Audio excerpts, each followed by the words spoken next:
대한민국의 자타공인 탑급 개그맨이자 MC인 이수근. 오늘은 그의 충격적인 과거와 함께 근황을 알아보겠습니다. 이수근은 1975년생으로 이남 일녀 중 막내로 태어났습니다. 그의 이름은 아버지가 북한에서 기순해온 동명이인에서 따왔다고 합니다.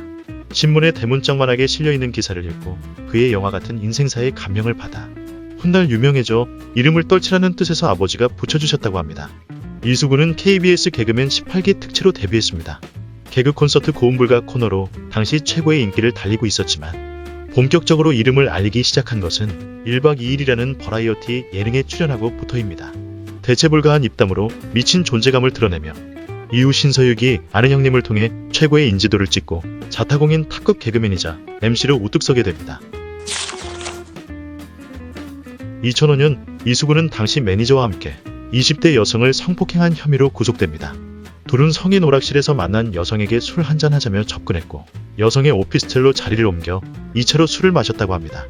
이수근과 매니저는 2차 술자리가 끝난 후 집으로 가기 위해 밖으로 나왔다가 놓고 온 휴대폰을 가지러 다시 여성의 오피스텔을 찾아갑니다. 오피스텔 문이 잠겨 있어 여성의 친구가 문을 열어줬는데 술에 취해 자고 있는 여성을 매니저와 함께 잇따라 성폭행한 것으로 경찰 조사 결과 드러났습니다. 피해 여성의 친구는 문을 열어준 뒤 곧바로 옆방으로 들어가자는 바람에 이들의 범행을 알아차리지 못했다고 합니다. 경찰은 2명의 남자로부터 성폭행을 당했다는 피해 여성의 신고로 산부인과에서 정액을 채취해 증거 확보 후 이수근과 매니저를 성폭행 등의 혐의로 긴급 체포했습니다. 이수근은 여성과 합의하에 성관계를 가졌고 오피스텔에서 나온 뒤 핸드폰을 가져다 달라고 매니저에게 부탁했는데 그때 매니저가 성폭행한 것이라 주장했고 매니저는 소파에서 이수근과 여성의 성관계를 기다린 뒤 여성과 합의하에 성관계를 했다고 주장했습니다.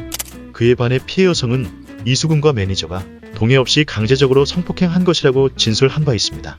2005년 4월 이수근은 증거 불충분으로 무혐의 판정을 받게 됩니다. 이 말은 성폭행은 혐의가 없으니 기소를 하지 않겠다는 말이고 공동폭행은 죄를 지었고 이를 인정하지만 유예기간 동안 동일 범죄를 저지르지 않을 시에는 기소하지 않겠다는 판결입니다.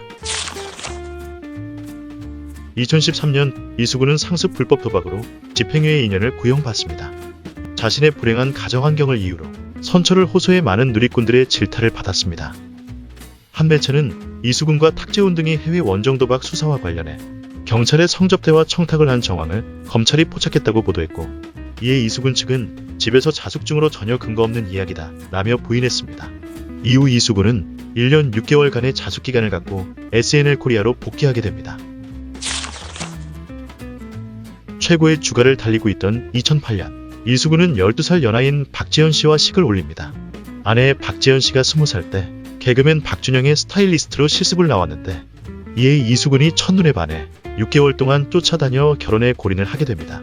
아내 박재현 씨는 이수근이 1박 2일을 촬영할 때 아이를 갖게 되어 첫째 아이의 태명은 1박 2, 둘째 아이는 2박이라고 합니다. 안타깝게도 아내 박재현 씨는 둘째 임신 중에 임신 중독증이 와서 그로 인해 신장이 많이 나빠졌고 신장 이식까지 받아야 했습니다. 둘째 아이도 무사히 출산은 했지만 미숙아로 출산해 뇌성마비 진단을 받아 많은 안타까움을 자아냈습니다. 10년 전 신장 이식 수술을 받았던 아내 박지현 씨는 최근 인스타그램에 신장 재이식 수술을 권유받았다며 예민함 다 받아주고 희망적인 말로 미래를 그려주는 남편에게 감사한 밤이라며 더 아프지 않고 남편 어깨에 짐을 덜어주고 싶다고 근황을 전했습니다. 또한 아픈 와중에도 남편 이수근의 도시락 사진을 올리며 남편에 대한 사랑을 드러냈습니다. 아내 박재현 씨의 빠른 쾌유와 과거에 불미스러운 일들이 있었지만 자숙 후 열심히 살아가고 있는 개그맨 이수근의 활발한 활동을 응원합니다.